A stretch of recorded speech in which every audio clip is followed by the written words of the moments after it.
ಅಂತ ನಮ್ಮ ಬಾಲಚಂದ್ರ ಜಾರಕಿಹೊಳಿ ಮಾತಾಗಲಿ, ಅದೇ ಕಾಲಕ್ಕೆ AB ಪಾಟೀಲ್ ನಾವು ಗೆಲ್ತೀವಪ್ಪ BDC ಹೆಚ್ಚು ಅಂತ ಹೇಳುವಂಥ ಮಾತಾಗಲಿ, ಇವೆಲ್ಲ ಹೊಸ ರಾಜಕಾರಣಕ್ಕೆ ದಾರಿ ಆಗೋ ಜೊತೆಗೆ ಸರ್ಕಾರ ರಂಗದಲ್ಲಿ ರೈತರ ಧ್ವನಿಗೆ ಬೆಲೆ ಬರುವಂಥ ದಿನಗಳು ಬಂದಾವೇನು ಅನ್ನುವಂಥ ಮಾತುಗಳಿದ್ದಾವೆ. ಎರಡೂ ಕಡೆ ಮಾತಾಡ್ತಾ ಇದ್ದಾರೆ. ನಾವು ರೈತರಿಗೆ ಅನುಕೂಲವಂತ ಮಾಡ್ತಾ ಇದ್ದೀವಿ ಅಂತ, ಅದು ಕಾರ್ಯರೂಪಕ್ಕೆ ಬರೋ ದಿನಗಳು ಬಂದಾವೇನು ಅಂತ.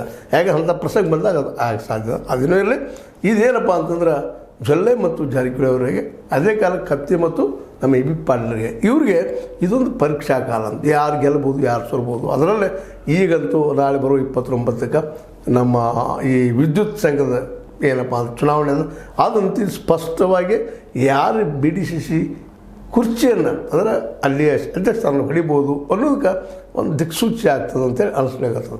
ಏನು ನೋಡೋಣ ಏನಾಗ್ತದೆ. ಒಟ್ಟಾರೆಯಾಗಿ ಈ ಜಾರಕಿಹೊಳಿ ಜೊಲ್ಲೆ ಕತ್ತಿ ಮತ್ತು ನಮ್ಮ AB ಪಾಟೀಲರಿಗೆ ಇದೊಂದು ರೀತಿ ಪೂರ್ಣ ಪ್ರಮಾಣದ ಪರೀಕ್ಷಾ ಕಾಲ.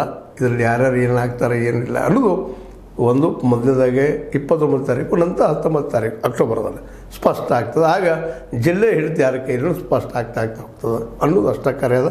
ಬಟ್ ಇವತ್ತಿಗೆ ಮಾತ್ರ ಸಮಬಲದ ಕುಸ್ತಿ ಅಂತ ಹೇಳ್ಬೋದು. ಏನಂತೀರಿ ಇದಕ್ಕೆ ನೀವು? ಇದು ನಿಮ್ಗೆ ಸರಿ ಅನಿಸ್ತದನ? ಸರಿ ತಪ್ಪಲ್ಲ ಹೇಳ್ತಿಲ್ಲ, ನಿಮ್ಗೆ ಬಿಟ್ಟಿದ್ದು ಆ ವಿಷಯ. ಏನೋ ಒಂದು ರೀತಿ ಈಗ BDCC ಬ್ಯಾಂಕ ಒಂದು ಏನಪ್ಪ ದೊಡ್ಡ ಕುಸ್ತಿಯ ಕಣ. ಯಾರಿಗೆ ಗೆಲ್ತಾರ, ಯಾರಿಗೆ ಬೆಳ್ಳಿ ಗದೆ ಸಿಗ್ತದೋ, ಯಾರಿಗೆ ಬಂಗಾರ ಗದೆ ಸಿಗ್ತದೋ ಸಿಗಲಿ, ಅದು ರೈತರಿಂದ ಬಚಾವಾಗಲಿ, ರೈತರಿಗೆ ಒಳ್ಳೆಯದಾಗಲಿ ಅಂತ ಹೇಳ್ತಾ, ಇದು ನಿಮ್ಮ ಲೈಕ್ ಆಗಿರ್ಬೋದು. ಲೈಕ್ ಮಾಡಿ, ಶೇರ್ ಮಾಡಿ, ಕಾಮೆಂಟ್ ಮಾಡಿ, ಜೊತೆ ಸಬ್ಸ್ಕ್ರೈಬ್ ತಿಳಿಸ್ಬಿಡ್ರಿ. ಯಾರು 16 ನ್ಯೂಸ್ ಆಗ್ತದೆ ಸೀತಾರಾಮ ಸತ್ಯ ಕೈಗಳಲ್ಲಿ ವಂದನೆಗಳು.